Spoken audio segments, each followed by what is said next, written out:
Bagyong Dolphin, unti-unti nang humihina at inaasahang malulusaw na po ito, resulta ng bahagyang paghina na sa hatak sa ating habagat na magdedepende na lamang ang lakas ng ating ulan sa Luzon ay sa lakas na lamang ng southwest monsoon at hindi masyado na ng enhanced habagat. Samantala, ilang bahagi pa rin ng bansa makakaranas pa rin ng mas maulap at mga kalat-kalat na pag-ulan na may pagkidlat at pagkulog pa rin ang iiral.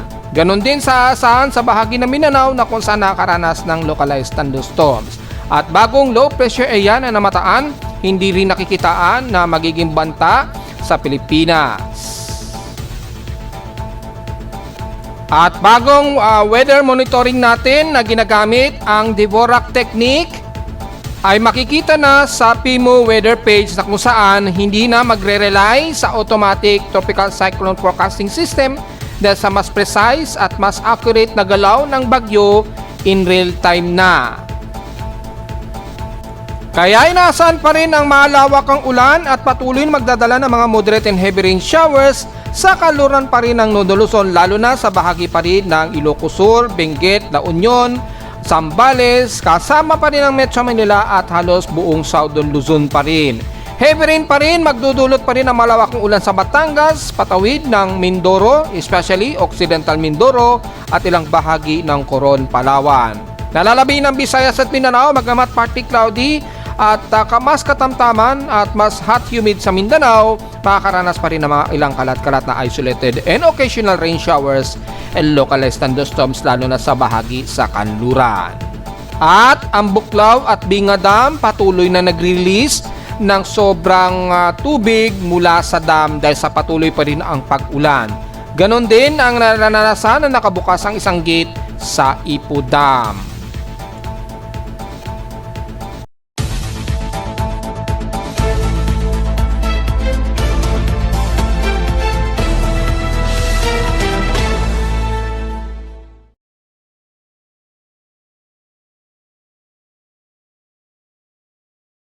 Hello, good morning mga folks. Welcome po muli sa ating daily weather bulletin at analysis para sa araw ng Lunes, August 10, 2026. Ang oras sa ating Boss Mike may magtatanghali na ay alas 11:46 na ng magtatanghaling tapat.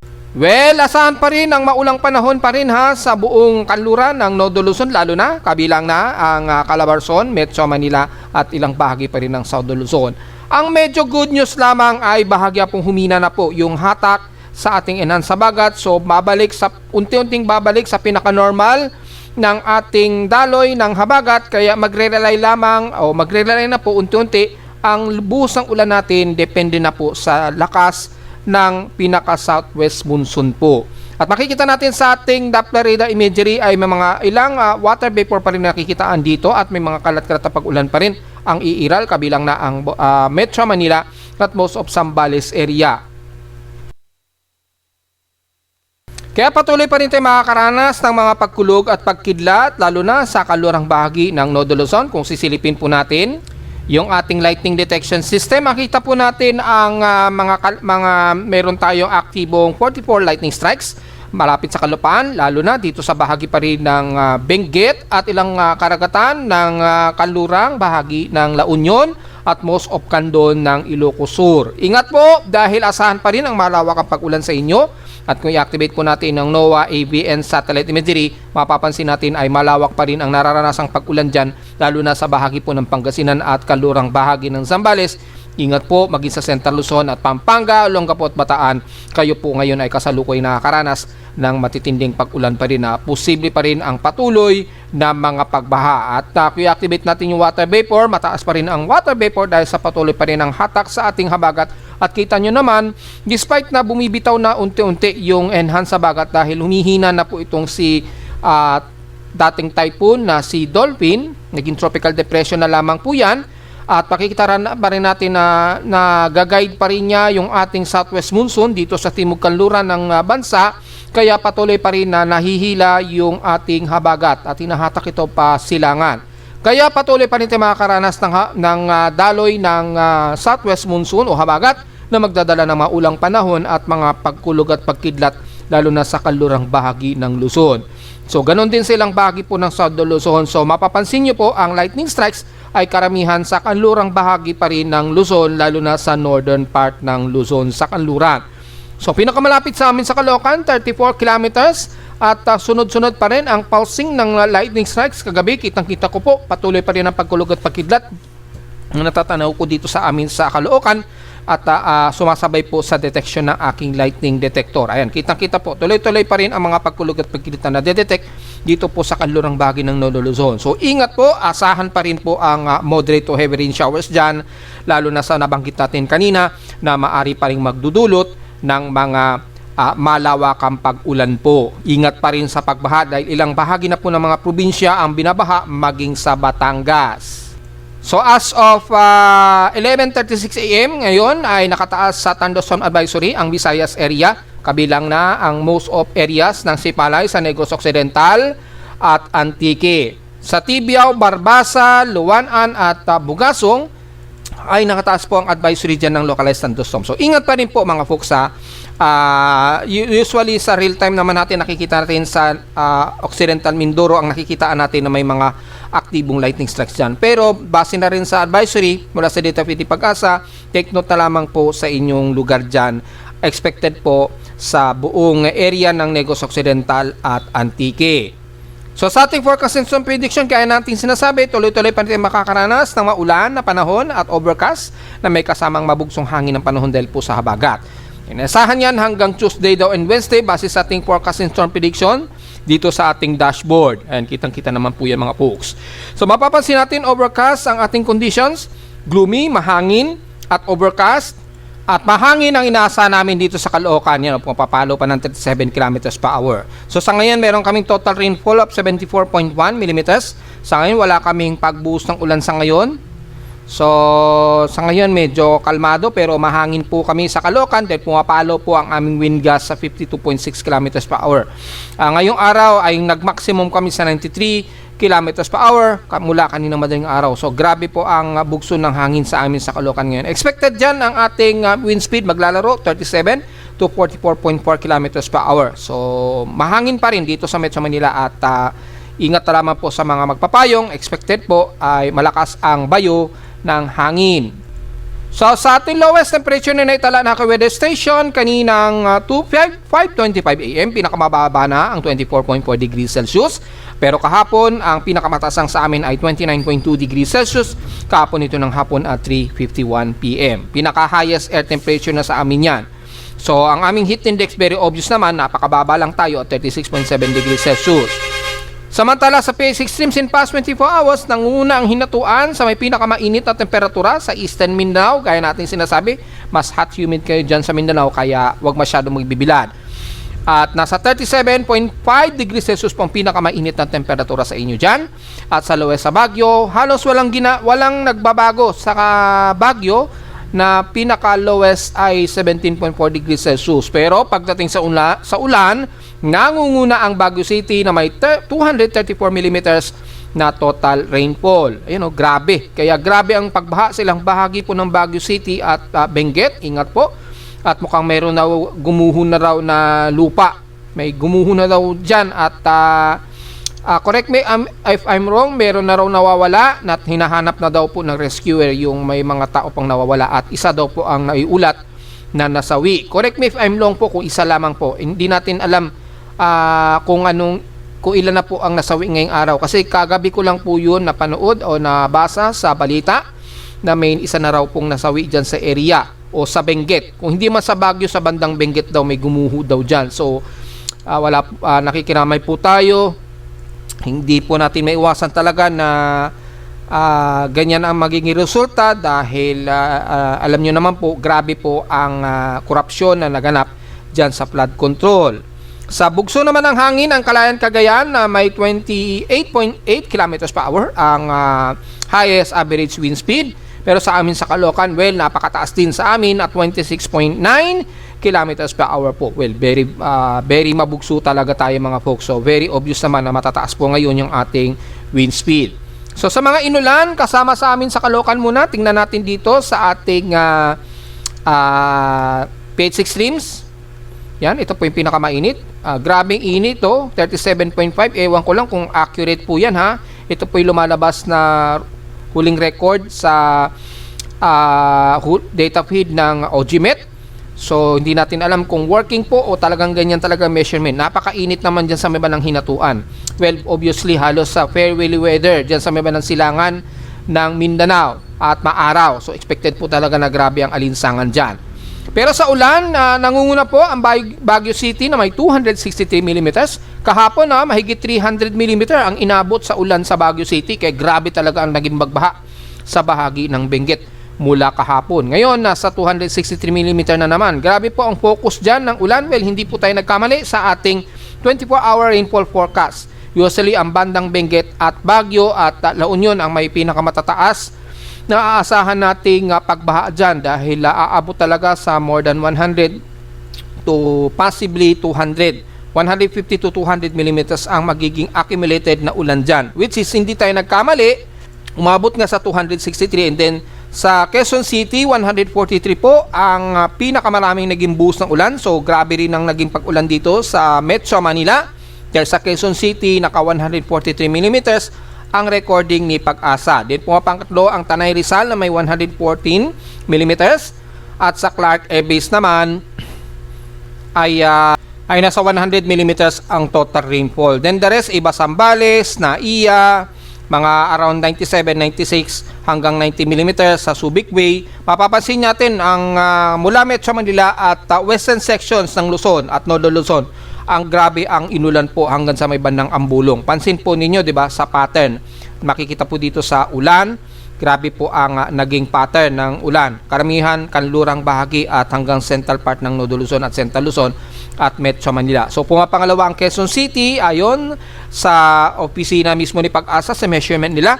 At kami naman sa Caloocan, kung i-comparison natin yan, lumalabas ay halos pumapangatlo kami sa Caloocan na may 115 mm total rainfall. Ayan 115.2 mm kahapon.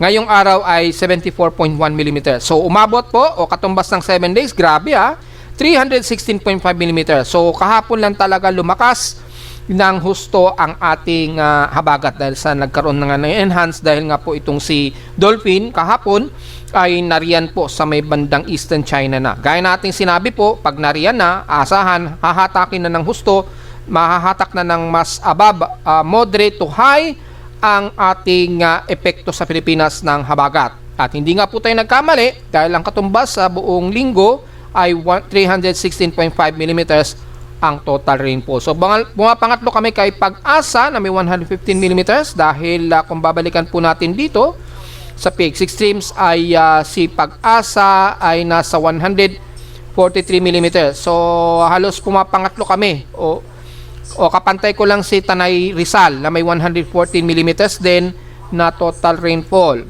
So kay Pag-asa kasi nasa 150 plus yung total rainfall. At sa amin naman sa Caloocan ay 115. Then si Tanay Rizal kasi nasa 114 mm. So pumapangatlo lang talaga kami sa Caloocan na may pinakamaraming naging buhos ng ulan base sa reading ng weather station namin. Kasama na kay Pag-asa at Baguio City. So nangunguna, numero 1 sa may grabe ang naging pag-ulan sa Benguet at sa Baguio City. So kung titingnan natin sa ating average ng August rainfall ay halos lumagpas kami o nalagpasan namin yung August average rainfall na 466.7 mm supposed to be. Umabot kami sa total rainfall namin na 536 mm po. Nahigitan pa namin, ibig sabihin po nag-above average rainfall pa rin kami at malamang dahil na rin yan sa pag-enhance ng ating habagat. Pero dahil sa nag-enhance yung ating habagat, considering nag-above average rainfall kami sa Caloocan ngayong month of August. Nahigitan namin yung last year. So, naging above average kami sa Caloocan ngayong taon kumpara noong mga nakaraang taon po. Base na rin dito. Yan, So, nagkaroon kami ng difference from average at least 69.4 mm ang naging higit o nahigit sa aming average rainfall sa Caloocan since ng mga nakaraang taon. So, pumasok siya. Nakahabol. Akala ko is magiging mas bababa yung total na rainfall namin. Hindi namin aakalain na ganyan ang aabutin pa rin sa total rainfall. Sa atin namang outside humidity ay nasa 87% tayo. Tumaas ito na 1% since last hour. At kanatiling mababa ang atmospheric pressure natin. Mababa pero wala tayong bagyo ha dito sa loob ng PAR. Mababa lamang dahil yung ating habagat ay masyadong mababa ang ulap o magaan ngayon ang kaulapan ngayon dyan. Kaya nasa 1,001 hectopascals po tayo. So nagkakaroon ng parang convectivity yung habagat, so nagre-resulta na pagbaba ng atmospheric pressure. At malamang doon na rin yan sa outer band ni Bagyong Dolphin na medyo nagpapang-abot sa extreme node Luzon. Kaya bumababa po yung atmospheric pressure natin dahil sumasabay nga po dito sa steering ng hatak sa ating southwest monsoon. Sa ating high tide and low tide status, well, nasa kasalukuyang high tide po tayo. Mataas ang sea level so far. So kung titignan natin yung almanac, yung ating tides and sections for August 10, mapapansin natin is nasa 1.4. Kaninang alas 6 ang sea level. Kaya delikado pong pumalaot until now dyan sa bahagi nga po ng Zambales, lalo na sa kung saan malakas po ang hangin sa kanluran ng Luzon at Southern Luzon. Yan. Ingat po at kuwari, wag muna tayong pumalaot dyan. Napakadelikado po talaga ang pumalaot dyan sa ngayon. At ang ating air quality so far, nasa moderate air quality tayo. Magmas po tayo sa mga sensitibong mga baga mga folks dahil magkakaroon tayo ng thermal trapping. So normal po yan kapag ganito ang naranasan natin. Pero at this madali naman pong maantala yan. Magmas na lamang po tayo lalo na kung medyo sensitive yung mga ibang kababayan natin sa alikabok. Lalo na kapag mayroong thermal inversion na nagaganap. Sa ating almanak naman ay sumikat ang haring araw kaninang 5:41 AM at lulubog po ito mamayang 6:21 PM. At sa ating moonrise and moonset, under na po tayo ng waning crescent at 9% illuminated na po. So palubog pa lamang po yan ha. Yan o. Pamoonset pa lamang po. Pamoonset pa lamang po ngayong 4:18 PM at bukas sa po ng madaling araw at 3:51 AM ito magmo-moonrise. Yan. At sa ating local weather outlook para ngayong Lunes at Martes, well, magiging maulap po ang ating himpapuwid na may kasamang localized thunderstorms. Very obvious po tayo niyan. At sa atin namang araw sa Martes, bukas, ganun din, partly cloudy din tayo at maulan. Asahan din natin na sa 100 chance ang parehong pag-ulan ngayong Lunes hanggang Martes pa rin. So magkakaroon na tayo ng mga ilang partially cloudy. Ngayong araw medyo overcast tayo. So expected po nag-gloomy lalo na sa bandang hapon po. So dahil lang sa epekto yan ng habagat, so dala-dala pa rin ang payong sa mga nasa labas. Highest and lowest na pressure expected naglalaro 29 to 31 degrees Celsius and lowest na pressure expected 25 to 26 degrees Celsius. So diretso naman tayo mga folks sa ating ginagamit na satellite imagery. Makikita naman natin dito sa ating Himawari satellite ng Japan Meteorological Agency. Courtesy sa kanila, makita natin ang mapakamalawak pa rin ng pag-ulan dito, dala po ng ating habagat. Although hindi na masyado nag-enhance ang habagat dahil bumibitaw na po yung hatak nito ni dating Bagyong Dolphin. Ayan o. Tropical depression na lamang kasi si Dolphin at bagamat nakakahatak pa rin ito ng habagat dito sa bandang timog kanluran ng Taiwan na nag-extend dito, pero hindi na ganun kalakas ang hatak nito sa ating habagat dito sa bandang kanluran ng Luzon. So yung magiging pag-ulan natin dito, lalo na sa kanlurang bahagi ng Nodo Luzon, ay magdedepende na lamang po yan sa lakas po ng daloy ng southwest monsoon natin. So asahan pa rin ang heavy rain showers dito, lalo na sa bahagi nga po ito ng bandang Ilocos Sur, pababa ng La Union. Siyempre damay pa rin ang Benguet. Ayan o, grabe pa rin ang mga umaabot na mga moderate and some heavy rains yan. Pababa ng Pangasinan at kasama na rin ang Central Luzon sa Tarlac, Zambales mula Infanta o Santa Cruz, pababa ng Iba, Subic, Olongapo hanggang Bataan po. Umaabot pa rin silang bahagi ng Bulacan at San Fernando, Pampanga ang malawakang ulan at asahan pa rin ang Metro Manila na magpapang-abot yan mula San Jose del Monte at umaaring abutin pa rin tayo mula Valenzuela, Quezon City, Caloocan at ilang bahagi pa rin sa City of Manila at Cavite. Pababa na yan ang bandang Batangas sa makakaranas pa rin tayo ng mga modified pa rin, scattered, light to some moderate and some heavy rain tayo, lalo na bandang hapon po. Dahil meron pa rin umaabot na habagat dyan sa may bandang Occidental Mindoro na kung saan heavy rains po ang nararanasan dyan sa bandang Abra de Ilog, pababa na yan ng Mamburao, Santa Cruz hanggang dyan sa bahagi po ng Kalintaan. Ingat po sa mga pagbaha maging sa halos sa bandang Coron, Palawan na nakakaranas din ng mga ilang kalat-kalat na isolated, moderate, and some heavy rain showers hanggang dyan sa may bandang El Nido po. Yan. Papapansin nyo po sa satellite imagery ay puro kanluran po ng Luzon ang matindi ang pag-ulan. So kung i-activate natin ang Pag-asa Himawari Sat para makita natin kung actual detail at mas maliwanag, mapapansin po natin dito ganun din ang makikitaan dito sa pinaka-node ng Luzon, sa kanluran, ang malawakang pa ring ulan. Kitang-kita naman po yan, no?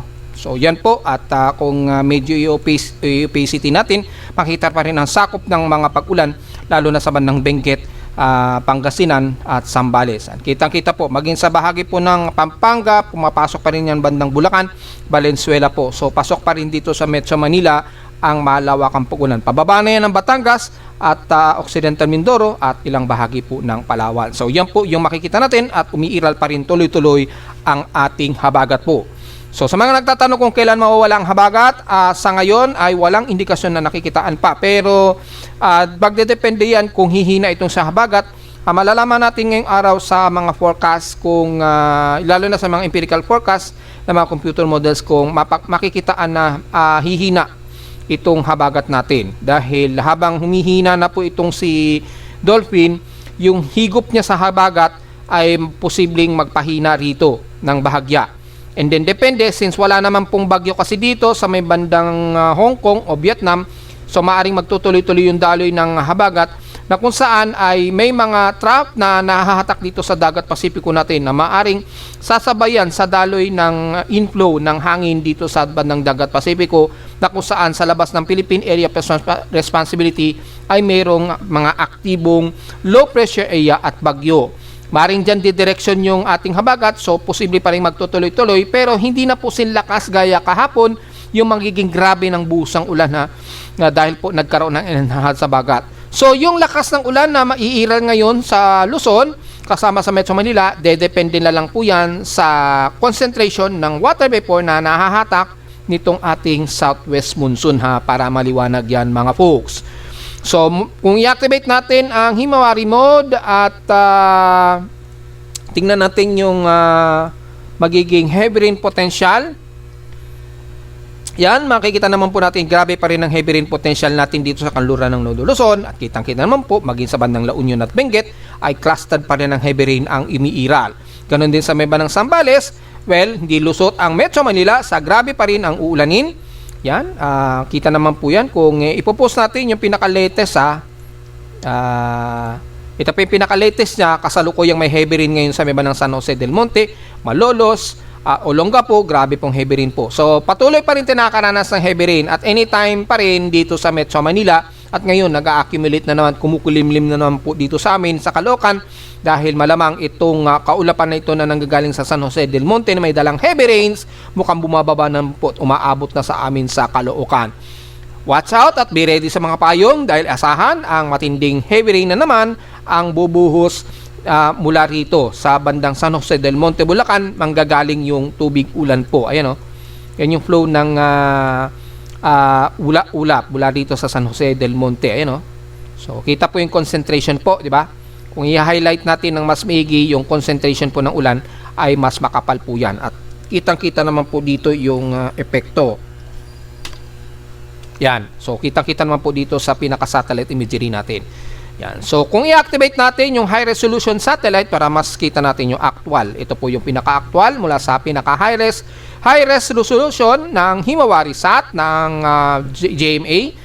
Makita natin ang halos takip na takip ng kaulapan ang buong Nodo Luzon pa rin. Hanggang dito pa rin yan sa bahagi po ng South Luzon. At makikita po natin mga folks, kung i-activate natin ang SND mode ay ang South Luzon kabilang na ang Bicol region, magiging maulap pa rin po tayo at makakaranas pa rin ng mga kalat-kalat pag-ulan na may pagkilat at pagkulog dyan sa buong Bicol region. Lalo na dito sa bahagi pa rin ng Iriga hanggang Legazpi, very obvious naman po yan mga folks. Ayan, ibababa natin at Sorsogon at Catanduanes. At least mga light to moderate po yan na may kasabay na pagkulog at pagkidlat. So kasalukuyan ngayon kami na binabayo ng grabe pumalo sa 66 km per hour ang aming bugso ng hangin sa Caloocan. Nagkaroon ng biglaang impact ng lakas ng hangin kasabay ng ulan. So bumabayo na naman po ang lakas ng hangin. So watch out po sa mga kababayan natin sa Metro Manila at ayan na po yung heavy rain, ha? Watch out po. Again, mula dito sa bahagi po ng Visayas area, mapapansin natin ang ilan lamang na kaulapan. Asahan pa din mga light to moderate rain showers sa Panay Island hanggang dyan sa may bandang Guimaras hanggang Negros region, lalo na sa kanluran ng Negros Occidental po. At least isolated rain showers po na may localized thunderstorms pa rin ang iiral dyan sa bahagi po ng Panay Island at Negros region. Bagamat partly cloudy to mostly cloudy pa rin ang iiral sa buong Cebu at ilang bahagi po ng northern part ng Leyte at Eastern Samar. At least dito medyo nagiging katamtaman tayo sa member ng Eastern Samar, Leyte, Cebu at Bohol. Mga isolated o occasional rain showers na lamang bandang hapon po ang aasahan nating mga pag-ulan po na may pagkilat at pagkulog. Samantala sa Mindanao, well, halos moderate at fairly weather tayo sa buong Caraga area, Surigao region at most of eastern sections ng Mindanao. Pababa na yan dito sa bandang Davao de Oro. So most of Caraga area ay magiging mas maaraw at kasabay din ng maalinsangang panahon. Alalahanin natin yung pinaka PH6 teams niyan, ang grabe ang init dito sa may bandang Hinatuan. So asahan po natin yan mga folks. At ilang bahagi ng Northern Mindanao, bagamat magiging partly cloudy to mostly cloudy po tayo hanggang sa kanluran po ng Zamboanga Peninsula, isolated lamang na mga light to sa moderate rain showers at localized thunderstorms ang aasahan natin sa araw na ito aging sa mga hapon po. Ganon din sa buong bahagi ng Sorsogon area, maging sa Maguindanao del Sur, Sultan Kudarat, maging sa South Cotabato, General Santos, hanggang dyan na sa Coronadal area. At least moderate pa rin ang panahon sa inyo, mga isolated lamang na mga light to sa moderate rain showers lamang na may kasamang pagkulog at pagkidlat ang aasahan nating panahon sa halos buong kanluran o southern part ng Mindanao.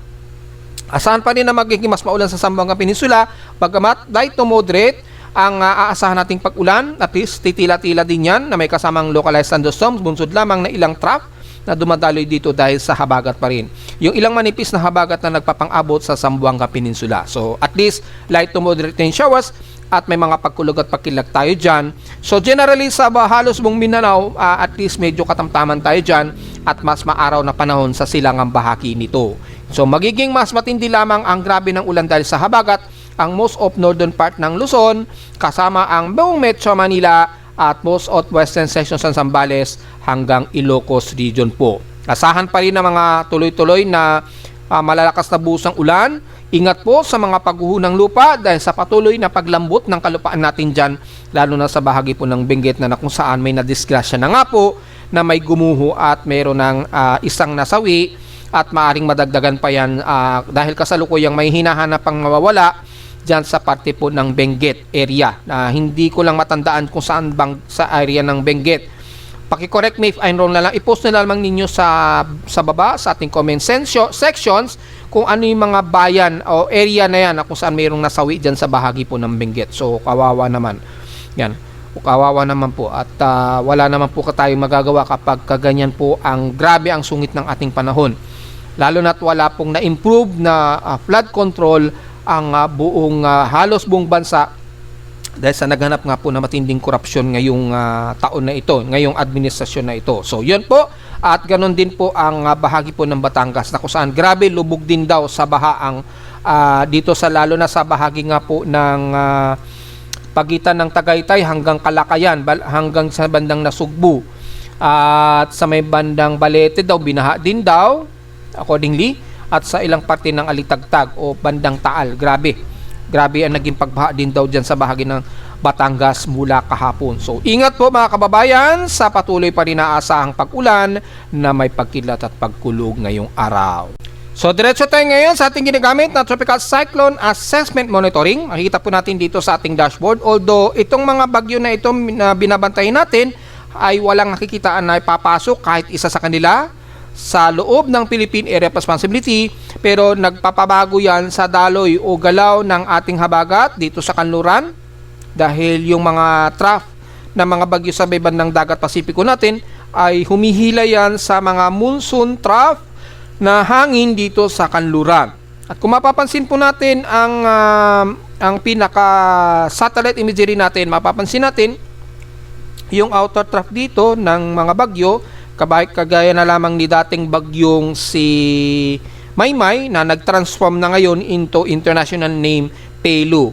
So, meron talagang pagkakataon na ang isang tropical cyclone name ay nabibigyan ng dalawang klaseng pangalan. Kagaya na lamang ni Maymay, ayun halos 3 beses na naitawag itong si dating 94W, naging 12W, mula sa pagiging 12W, naging 13W.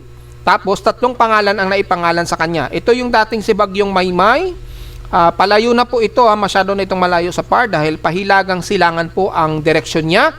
Pero mapapansin nyo, halos 3 pangalan na naipangalan sa kanya. Mula nung nandito yan sa kabandang silangan ng Luzon bilang Luis, and then tumawid sa Kanluran, tinawag na Maymay, and then ngayon na naging Maymay, iba rin yung international name niya. So mula sa pagiging pangalan niya bilang Maymay ay naging Pelu naman ngayon. Tinawag naman na Pelu. So, siya pa rin yung bagyong binabantay natin mula nung naging si Luis siya hanggang naging si Maymay. So, naging international name, Pelu naman siya ngayon at nasa labas na ito ng Philippine Area Responsibility. So, sobrang layo na ito. So, kung susukatin natin ang layo niyan mula sa Pilipinas o sa Northern Luzon para may idea tayo, although hindi naman dapat natin to nire-report na. So, nasa layo na siya na around 2,744 km east ng Itbet, Batanes sa labas ng PAR. Yan. Halos nandiyan na sa Northern Mariana Islands itong si Pelu, na may international name na Pelu. At nasa tropical storm category ito. So, nagre-enhance po yung kanyang development. Habang nagre-enhance yung kanyang development, ay sumasabay ito sa pinaka-inflow nitong si 15W. Ayan. So, mapapansin nyo po, pahilagan silangan po ang direksyon yan So, hindi po yan babalik sa loob ng ating PAR.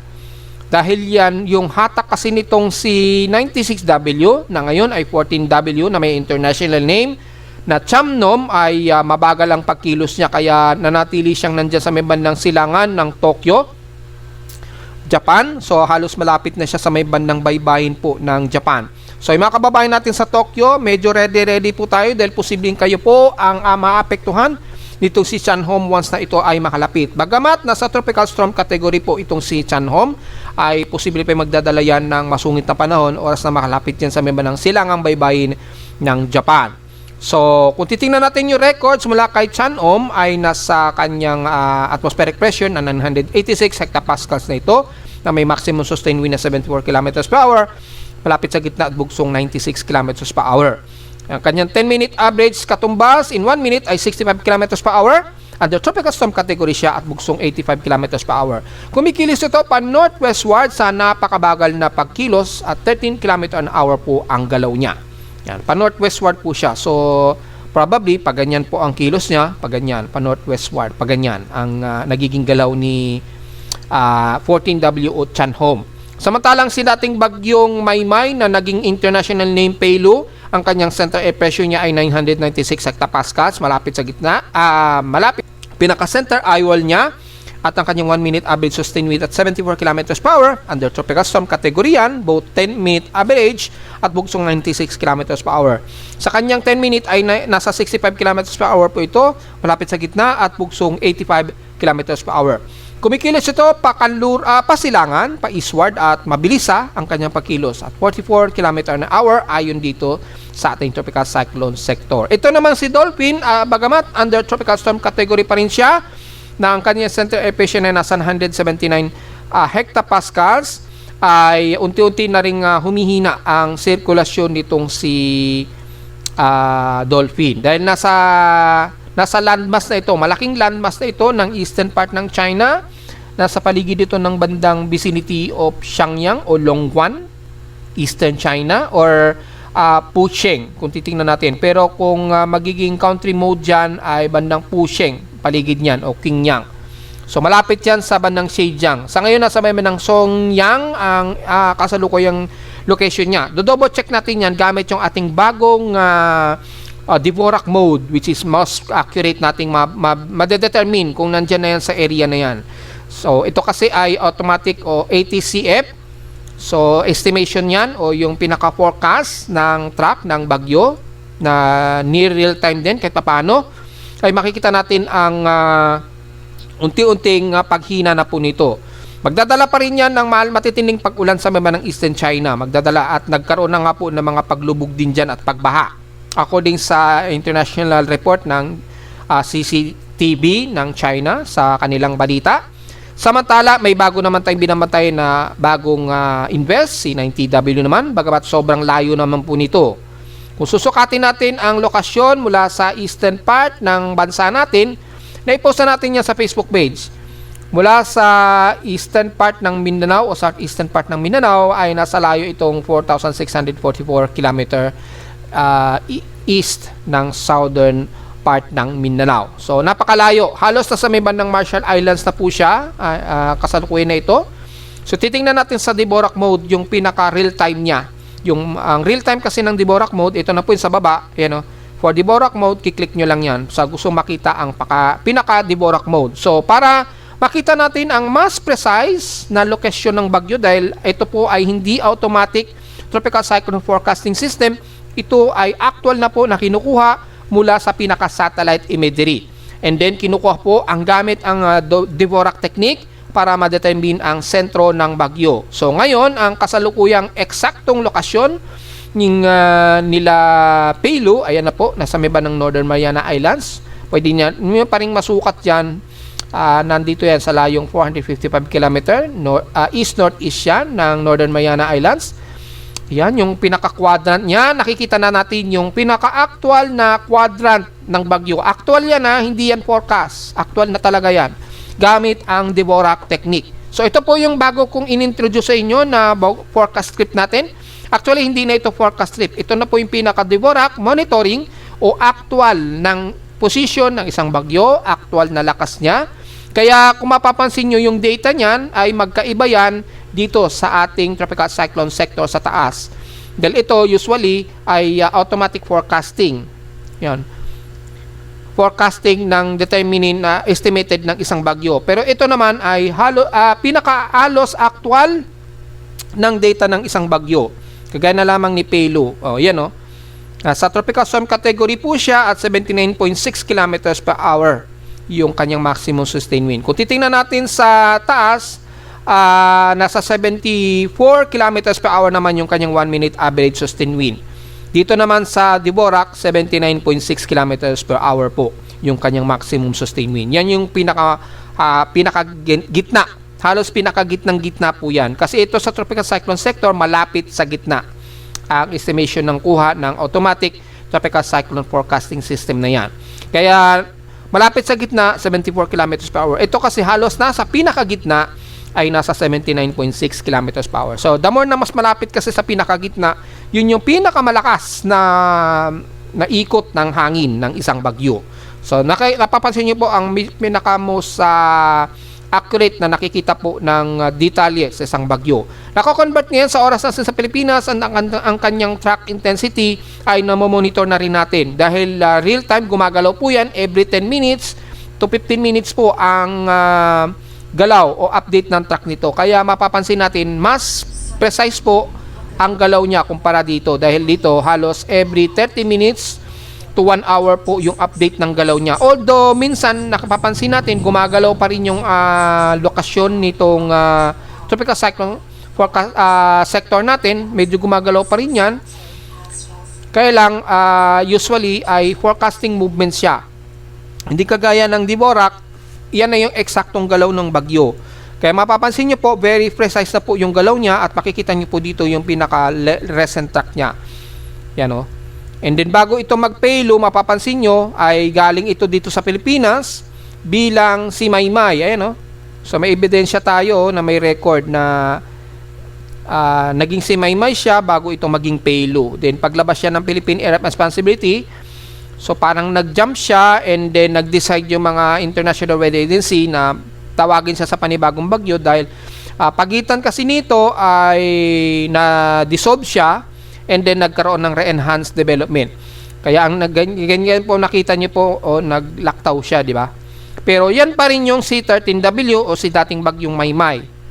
Siya pa rin po yung bagyo na naka-international code name. Ito nasa 13W. So yun po. So malalaman natin yung eksaktong position ng bagyo, yung quadrant niya, ito po yung eksakto niya, base na rin sa kanyang wind radii in kilometers per hour. So, mapapansin natin ang kanyang gale force, around 62 kilometers per hour, yung pinaka gale force wind niya, yan po yung layo niya. So, maliit-liit pa lamang yung kanyang radius.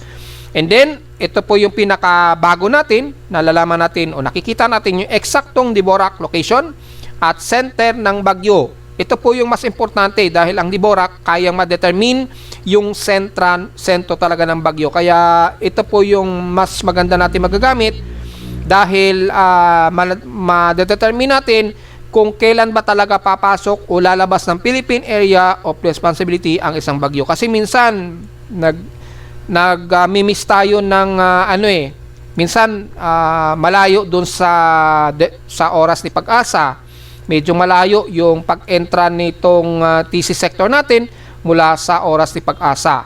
So dito, inaasahan na natin na halos hindi na tayo nalalayo sa monitoring kay Pag-asa dahil ito gumagamit na po tayo ng Dvorak technique. Dito malalaman natin ang pinaka-center at yung pinaka-estimation center ng bagyo gamit ang satellite imagery mismo.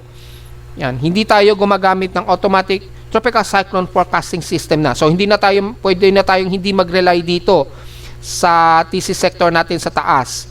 So mula kay NEB, meron na rin tayong simulation para sa Dvorak technique o Dvorak exact location ng bagyo. Ayan po yung actual ng satellite image nitong si 13W or PALU. Ayan o. So automatic yung ating NEB ay automatic ina-align po yung pinaka-center ng bagyo, yung pinaka-initial guess position at final advanced Dvorak technique position. Yung tinatawag nilang forecast interpolation, ayon yan kay CIMMS. So sa CIMMS, makikita nyo po yung data niyan, yung data niyang ADT. Kaya lang, hindi nakikita natin yung pinaka-actual. Ano ba ang hitsura niya kapag nasa pinaka-actual satellite imagery siya o pinaka-mapa. Ito yung mapa.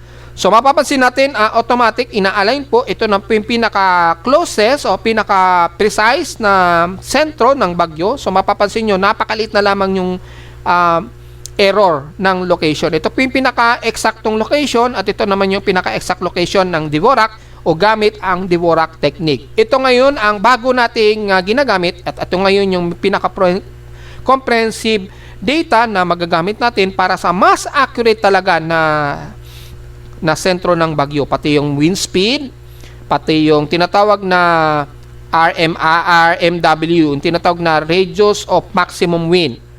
Ginagamit yan sa Dvorak technique, yung radius of maximum wind, kaya meron tayong radii system dito. Ito yung quadrant na yan, yung wind radii na yan, nalalaman natin dahil nakukuha na po yung eksaktong range ng sentro ng bagyo gamit ang satellite imagery. Eksakto siya mga folks. Di ba? So, yung malakas na bayo ng hangin ay malalaman dito sa lower right quadrant. Ang pinakamalakas na bayo ng hangin. At makikita natin sa satellite imagery, kung i-highlight natin, kita, lower right talaga ng bagyo ang malakas. Ayan, makikita niyo yung pinaka-center eye wall ng bagyo. Kahit tropical storm, nalalaman pa rin natin yung pinaka-sentro niya at mapapansin niyo po sa pinaka-animation. Ayun, lakas nung dito lower right to. Kaya kung sa Pilipinas yan, alam na natin kung ano ang area ang mas malakas na maapektuhan ng bagyo. Ayan, yan. So, kung titingnan nyo dito, yan, yung quadrant na yan, pinakamalakas po siya sa around 62 km per hour gale force na hangin. Yan, yung area na yan. So, yung pinaka-position po niyan, nasa 79.6 km per hour. Yung pinakagitna na ng bagyo na mismo niyan. Hindi kagaya ng ITCF, malapit lamang sa gitna. Kaya ganyan yung measurement niya sa 1 minute. Pero itong kay Dvorak, yan talaga yung pinakagitna na kung saan na-measure yung maximum sustained wind niya. Kaya maabot ng bugsong 103.5 km per hour. So, asahan nyo po magkaiba ang magiging data ng ATCF, ng TC sector natin at sa Dvorak. Kaya kung gusto nyo mas 98% na mas accurate na data ang gusto nyo malaman, ay dito nyo po titingnan yan sa Dvorak. At least kahit papaano dito mako-confirm man natin yung maximum talaga na lakas ng bagyo na ginagamit natin sa Deborah. Kaya lang generally kasi ang ginagamit ng mga meteorologist forecasters ay yung ITCF. Yan. So ang precise na lamang, ang importante dito, makukuha natin yung pinaka-maximum sustained wind po ng isang bagyo talaga. Yan. Usually ang Deborah na ang nagiging basis ng mga meteorologists para makuha yung pinaka-eksakto at lakas ng bagyo. Yan. Ayan o, ang lino po, kitang-kita po yan. No? Automatic yung ating NEB na web script na mayroong automatic decision, automatic inaalay niya po yung image din. Eksakto yan eksakto sa anong itsura ng bagyo at yung sentro. Kaya yung marking, mapapansin nyo, may konting-konti na lamang yung error niya, yung layo nitong center na to at yung pinakagitna. Yung blue kasi, ito po yung pinaka-final advanced Deborah technique, yung pinaka-center interpolation at ito naman yung pinaka-initial center interpolation ng bagyo. Ayan o, yung initial guess position. So, minsan humihiwalay yung dalawa na yan dahil yan yung pinaka-guess position ng advanced Deborah technique. Kung paano niya dinedetermine yung pinaka-sentro ng isang bagyo. Yan o. So, yan na po yung pinaka-close niya, pero importante, at least alam na natin kung nasaan yung pinaka-sentro ng bagyo. So, pinaka-inner dial niya, dito na lamang yan, at ito yung pinaka-initial position ng bagyo. At least, yung pinaka-error niya, at least maliit na lamang po, mga 5 hanggang 15% yung pinaka-error ng pinakagitna. Kung mapapansin nyo po sa iba, kung sisilipin natin kay Dolphin, kung iloload po natin, yan iload po natin kay Dolphin. Yan, so makita na po natin mga folks. So, mas makikita natin base sa Deborah image animation ang pinakasentro. Pero kung titingnan yung pinaka-actual niyan dito sa Himawari Sat, hindi natin masyado ma-determine yung pinaka-sentro niya. Ayan o. Hindi natin ma-determine yung sentro, di ba? Pag gumamit tayo ng natural na satellite imagery. Mahirap ma-determine, di ba? O, medyo mahirap malaman kung nasaan yung pinakagitna ng bagyo o center ng bagyo. So, ito lumalabas po yung estimate. Pero pag gumamit po tayo ng Deborah technique, nalalaman natin yung pinakagitna, pinakasentro na ng bagyo. Yan, mas determine po natin. At eksakto po yan. Kapag ganyan, halos 99 to 100% yung pinaka-accuracy na nagse-center yung bagyo. Yan, yung box na yan. And then, sumisentro yan dito. Ibig sabihin, nagwa 100% siya. Yan. 98 to 100%. So, halos napakaliit na lamang yung error niya. O, see? So, malinaw na sa may bandang Guangfeng, yung pinaka-sentro ng bagyo. Yan, tumatawid siya. Ito po yung galaw ng bagyo. Siyempre, dynamic naman kasi ang galaw ng bagyo. Very obvious naman yan mga folks. Yan. So, dahil very obvious naman po yung galaw ng bagyo, natural lang na medyo gumagalaw-galaw yung pinaka-center niyan. At least, actual natin nalalaman kung ano yung galaw ng sentro ng bagyo. Lalo na kapag gumagalaw ang isang bagyo, di ba? Napakalinaw at napakalinis ng kuha ng Deborah technique na ito. Kaya natin nagamit. Yan. At nalalaman natin yung pinaka latest at pinaka real time po yan dahil every 10 to 15 minutes ay gumagalaw kagad yung bagyo. Hindi kagaya dito sa ating tropical cyclone sector, halos 30 minutes to 1 hour pa nag-update ang isang bagyo. Yan. So napakatagal, 'di ba? Hindi kagaya ng Deborah. Actual na siya, hindi pa siya forecast at gumagalaw pa. Yan gumagalaw pa siya every 10 to 15 minutes. Minsan-minsan lang ito nagte-30 minutes. So depende yan kasi doon sa naku-capture ng satellite imagery kung kailan ito mag-update mula sa satellite mismo. Then kino-compute yan ng web server ng CIMMS and then doon lalabas yung data which is kinakaptured naman ni NEB at sinasimulate niya yung satellite imagery ng Deborah mode and then kino-compare yan dito sa pinaka-center natin sa tropical cyclone sector ng Deborah technique. And then nalalaman natin yung eksakto niya. Ayan nasa 60 km/h siya under tropical depression category na lamang po yan. Na may bugso 46.3 km/h pinakagitna at 60.2 km/h naman ang pinakabugso niya sa halos pinakagitna ng bagyo po. Kung mapapansin nyo, 46.3 km/h pero sa TC sector kay Dolphin ay nasa dito, hindi pa nag-update, nasa 74 km pa ito. tropical storm pa siya. Pero dito kay Dvorak, 46.3 kilometers per hour na. Malinaw na humihina na talaga itong si Dolphin. Mapapansin nyo, hindi pa siya update dito. Hindi pa ito nag-update. Nasa 74 kilometers per hour pa rin siya. Samantalang kay Dvorak ay nag-update na siya. Nag-update lang siya ngayong 12 o'clock lang. Di ba? Oras natin yan sa Pilipinas. Di ba? So, minsan lang siya mag 1 hour, pero pansin nyo po, 12 o'clock po ang eksaktong oras niya, oras natin sa Pilipinas, na kung saan ay yan na po yung pinakakasalukuyang maximum sustained wind niya. Under tropical depression na lang po siya at 46.3 km per hour at bugsong 60.2 km per hour. Center air pressure niya 979 hectopascals, mula sa pinakagitna na niya yan And then kumikilos siya pa west-northwestward sa bilis na 15.6 km per hour. Mabilis na ang pagkilos niya habang ito ay tuloy-tuloy na ang paghina niya hanggang sa unti-unti na lamang itong malulusaw. Ayan, ito po yung pinaka-center niya. So, napaka-precise, nalalaman talaga natin yung pinaka-eksakto na location ng bagyo. So, makikita niyo po dito sa baba mula sa pinaka tropical cyclone sector natin. Ayan, Ito po yung bubungad sa inyo, yung ating TC sector, which is ATCF, at for Dvorak mode, dito nyo po i-click yan sa ibaba. Yan, para makita nyo po yung pinaka-Dvorak. Pareho lang din yan sa recent natin na mga monitoring, at least meron tayong mapapagkumpara na mula sa pinaka-real-time at sa pinaka-automatic tropical cyclone forecasting system niya. Meron na tayong pinaka-real-time at mula sa pinaka-ATCF. Yan. So, yung mga ibang bagyo naman po is malayo naman, palayo na yun sa bansa at wala po tayong nakikitaan. At ito naman kasing si 90W na sa may bandang Marshall Islands, bago pa lamang siya, 8 o'clock AM ito lumabas. Yan, according dito sa Dvorak, 8 AM siya lumabas at na-declare.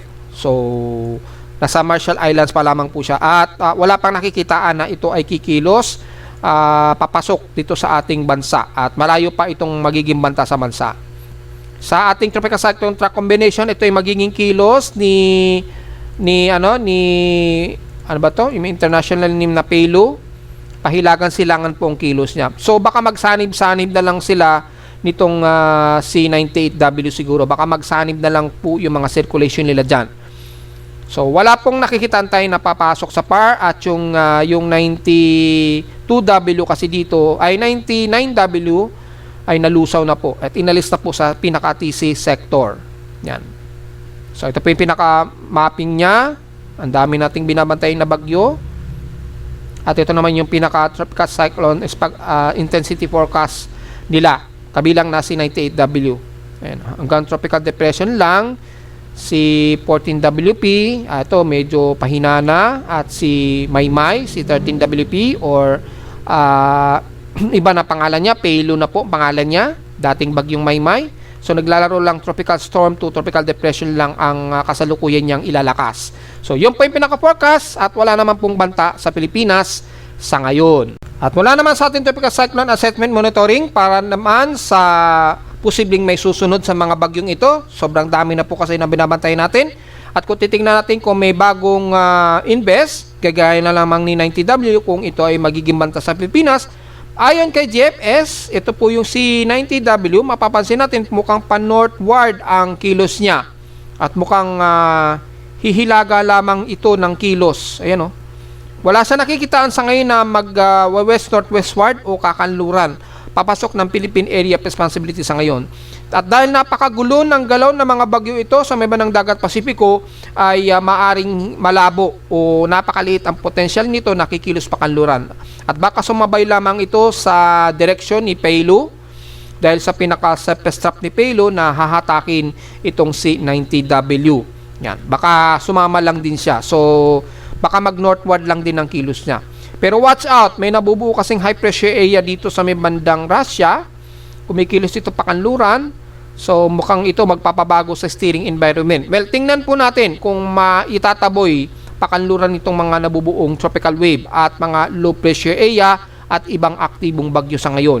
At dahil sa high pressure area na yan ay ang tendency itong C96W ay kikilos ito pakanluran, which is mukhang maglalandfall ito sa may bandang Japan. Ayun ito yung C96W o si Panhome. Yan, Hanmom. Yan. So, matama sa silangan ng Japan. So, sa mga kababayan natin sa Tokyo, mukhang kayo ay aabutin itong bagyong ito. Mag-ready-ready na naman po mga folks. At itong C90W ay wala itong nakikitaan sa ngayon na magiging banta sa Pilipinas. Kay ECMWF naman ay ito po yung magiging direksyon at mukhang dahil lumalakas po itong si Paylo, yung step nito ni Paylo ay mukhang hahatak dito sa ibang habagat natin. Yan. Bagamat hindi magsasuccessful sa ngayon na mapapa-enhance ni Paylo yung ating habagat, pero yung daloy ng ating southwest monsoon ay sasabay ito sa direksyon ni Paylo. Kaya mukhang magtutuloy-tuloy po tayo hanggang this week na makakaranas ng habagat at maulang panahon sa kanluran ng bansa, especially dito sa northern part ng Luzon, kasama na ang Metro Manila at southwestern Luzon po. Ayan o. Hanggang August 12 na yan, hanggang August 13. So, probably hanggang this coming Thursday, makakaranas pa rin tayo na maulang panahon dulot po ng habagat. Yan ay kay ECMWF na po. Ayan o. Pero sa ngayon, wala naman tayong nakikitaan na medyo delikado na papasok na bagyo sa loob ng PAR. Ayan o. So, napansin nyo po, di ba? Na-report natin, di ba? Sanabi ko sa inyo, 4 hanggang 5 bagyo ang posibleng mabuo sa loob at labas ng Philippine Area of Responsibility. At sumobra-sobra pa nga po, di ba? Nag-anim pa nga. Kaya lang, yung 4 dito kasi, o yung 3 kasi dito, na kasama doon sa forecast natin, ay hindi naman pumasok sa ating Philippine Area of Responsibility. Pero yung naunang 3, ay nabuo o nakapasok ng Philippine Area of Responsibility. At ang huling-huli na nga po itong si Maymay. Yan. At ilang beses po ito o 2 beses na naging bagyo itong si 13W o si Luis at naging Maymay, and then yun na. Mula Luis at naging Maymay, kaya naging 3 yung ating bagyo na nabuo at pumasok sa loob ng PAR. And then the rest, yung 3 pa ay nasa labas ng ating Philippine Area of Responsibility, which is tumagma naman na ating forecast, di ba? At nakita naman natin at least mga 50 to 60% maaaring hindi pumasok yung ibang bagyo, pero mabubuo yan dito sa may bandang Western Pacific natin o sa bandang silangan ng bansa sa labas ng Philippine Area of Responsibility. So, nangyari nga po. At yung 2 rito hanggang 3 nga nabuo sa loob ng PAR at nakapasok pa ng Philippine Area of Responsibility. So, ito nga po at nagtugma naman yung ating forecast at hindi naman po tayo nagkamali mga folks. At mula sa mean sea level pressure, ito po yung mga behavior ng mga bagyo natin sa Northern Hemisphere, kasabay na itong si Paylo. At so far, hindi pa natin o hindi pa halatado masyado dito si 90W for now. Yan o. Ito pa yung pinaka-trough ni 90W. Yan o. So mukhang sasabay pa ito pahilagang kanluran. Well, tingnan natin.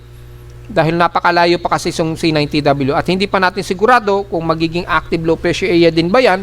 Sa ngayon ay mababa pa ang tsansa niya. Yan. Sa strike probability, walang latest strike probability. At gaya na po na sinabi natin, yung mga galaw ng bagyo rito, usually pahilagang kanluran at mukhang madalas malayo sa loob ng ating Philippine Area of Responsibility. Merong isa rito, ito yung si Dolphin. At ito naman yung dating bagyong sila Maymay at Luis. Yan.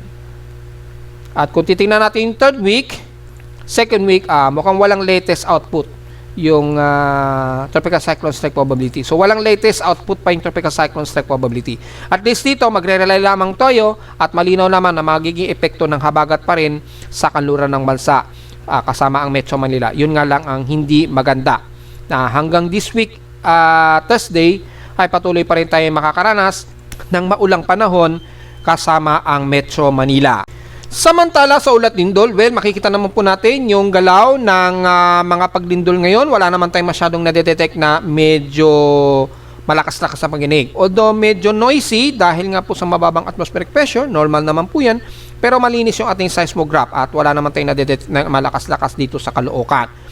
Kung sisilipin naman natin yung data feed mula sa data feed ni PHIVOLCS, may mga ilang magnitude 4 tayong naitala dito sa bahagi pa rin ng west ng Mayundong, Eastern Samar. Ito po yan. Yan. Magnitude 4.6 po ito. Nagalap ito madaling araw, 1:05 AM na may epicenter depth of 28 km.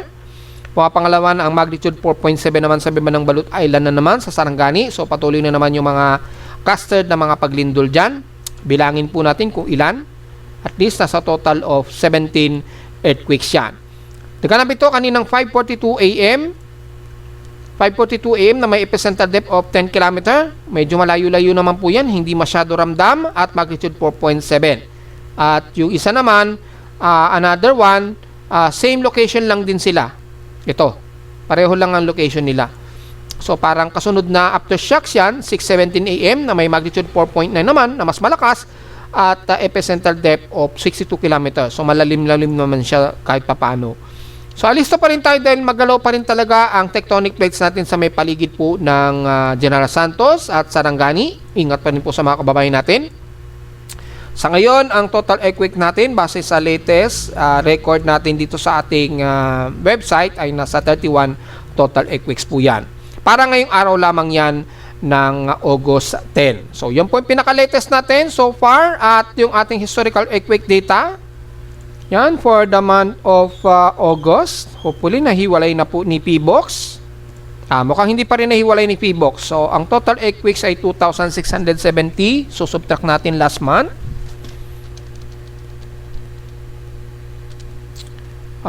Ng last month of July.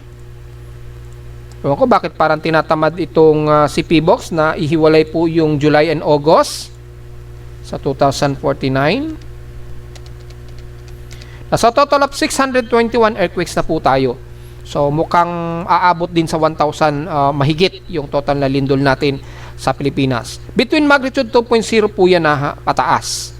Hindi natin isinama dyan yung magnitude 1. So nasa 621 po yung total earthquakes natin at marami rin tayong mga magnitude 5 na naitala dito. Antayin na lang natin na ma-separate po yan ni PBOX para ma-precise natin yung bilang. Hopefully mahiwalay po yan ni PBOX dahil napakagulo kapag ka naghalo yung month of July and August. So, yun lamang po yung pinaka so far na latest natin. At wala naman sa status ng ating hydrological advisory. Kung titingnan natin dito sa water level, yung mga ilog natin ay mataas na po yung ilog natin sa Burgos. Yung kasalukuyang elevation in meters, 28.4 sa Burgos. 80 sa may bandang Lamesa Dam. Yan. Halos lagpas na sa alert level yung Burgos at Lamesa Dam. Halos malapit na po nag-moderate na po. Ayan o. Lagpas na rin pala. 14.87 alarm level. Sa Kapindan, Rodriguez 30.10 meters at Santo Niño. So matataas na po yung mga ilog natin dyan. Yan, ito po yung pinaka-map sa Marikina. Yan, sa Tamuana Ridge, ito po yung sa Lamesa. Ito naman yung sa baba ng Ugong, sa Valenzuela at yan, sa Ugong Valenzuela at ilang parte. Tingnan natin sa ibang mga ilog kung may na-miss tayo. Yun. Yung iba hindi kasi naka-indicate dito pero dito ay tumataas na po yung pinaka-elevation niya. Nag-alert, nasa alert level na po yung mga ilog natin sa nabanggit natin kanina, kabilang na ang Lamesa Dam. So, posible po tayong magkaroon ng mga pagbaha kung nagkaroon tayo ng malakas na buhos ng ulan sa Metro Manila anytime. Wala naman sa ating mga dam levels. Well, mula kahapon ay nagbukas na po ng dam yung Ambuklaw at Binga Dam. Ayan, no? Kay Ambuklaw, isang 7 gate at 8 gate ang nakabukas daw. Yan, nag-release sila ng 3350 mm at isang 14 meters. Ang dami nang nilalabas ni Ambuklaw, Ibig sabihin, ang bilis naman umapaw ni Ambuklaw. Yan. So, malaki na yung itatapo ni Ambuklaw Dam. 1,806 meters na po. Plus 467 meters po ang naitatapo na po ni Ambuklaw. So, sa paligid niyan, expected po ang pagbaha. At kay Binga Dam naman, tiga-6 na gate ang nakabukas na may isang 4 meters at 15 meters ang inire-release ng mga dam na ito. Isang gate naman ang nakabukas kay Ipo Dam pero mas maliit, mas konti na lamang yung itinatapo ni Ipo Dam at 0.30 meters. Yan. So nakaka 59.3 meters na po ang naitatapon o inire-release ni Ipo Dam. Kaya lang, bad news pa rin na natiling critical level pa rin si Angat Dam bagamat nakaka-recover na po yung kanyang water reservoir. Yan. Ito po yung Lamesa Dam. Alisin po natin yung kay Magat at Angat. Yan. So far, hindi naman nasa critical level ni itong sila Mesa Dam at si Ipo Dam. Normal naman sila. Pero pagdating kay Magat Dam at Angat Dam, yan. Ito yung kay Angat Dam. Magat Dam, sorry. Yan. Mula nung inuulan tayo, nakaka-recover na po yung kanyang water reserve. Pero halos wala pa, hindi pa sapat. Nasa 174.3 meters pa lamang yung kasalukuyan niyang water level. Pero at least tumataas po yung water level ni Magat Dam, ha. At pagdating naman kay Angat Dam ay ganon din. Tumataas na rin yung water level ni Angat Dam pero hindi pa po sapat dahil hindi man lang umaabot pa sa 175 meters yung water level. Pero halos malapit na, konti na lamang. Dahil kailangan ng at least 179.8 o 180 para umabot o makabawi ng water reserve itong si Angat at Magat Dam. Yan, ito po yung mga katumbas nila. So, nanatiling below critical level pa rin, although nakaka-recover na nga po. Dahil kung titingnan nyo po yung buong water level for year 2026,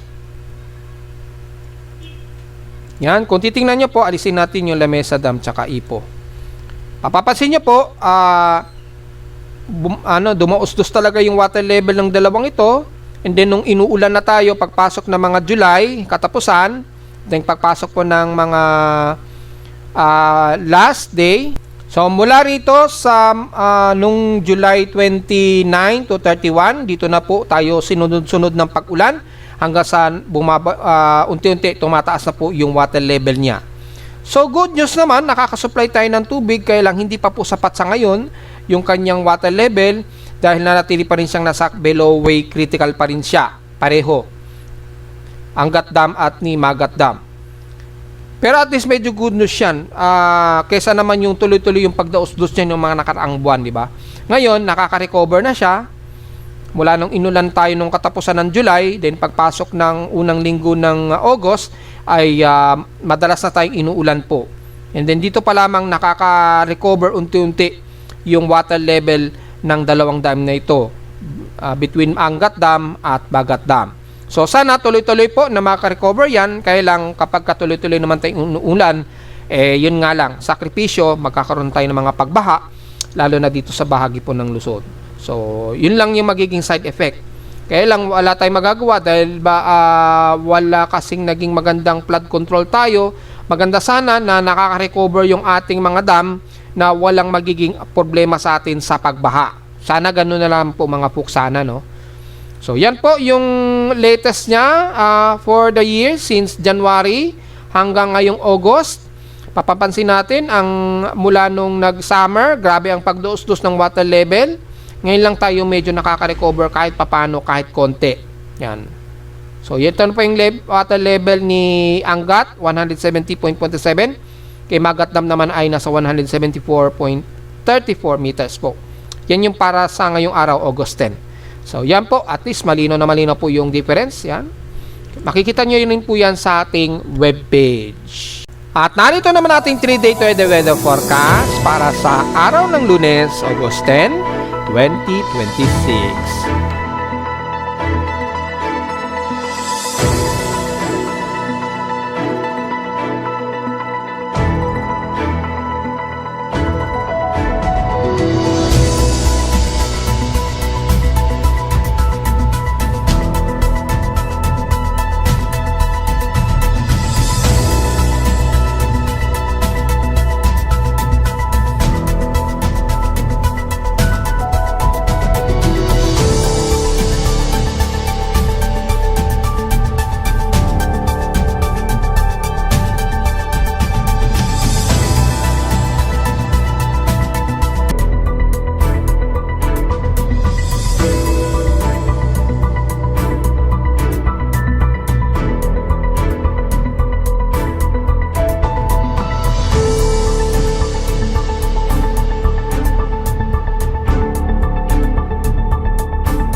At hanggang dito na lang po ating Daily Weather Bulletin at Analysis para sa araw ng Lunes, August 10, 2026. Huwag po kalilimutan na mag-like, share, subscribe po sa ating YouTube channel at visit lamang anytime sa ating website na www.bimoweather.com para sa iba pang detalye na gusto malaman na hindi natin isama ngayong hapon na sa ating report. Asahan natin na very gloomy pa rin tayo talaga at expected pa rin na bigla ang downpour ng mga moderate and heavy rain showers sa Metro Manila. At visit lamang sa ating website sa gusto malaman pa rin pinaka-dynamic events mula sa reading ng ating aparato sa Caloocan at sa data feeds mula sa iba't ibang weather agencies. Maraming salamat mga folks at magandang araw po sa ating lahat.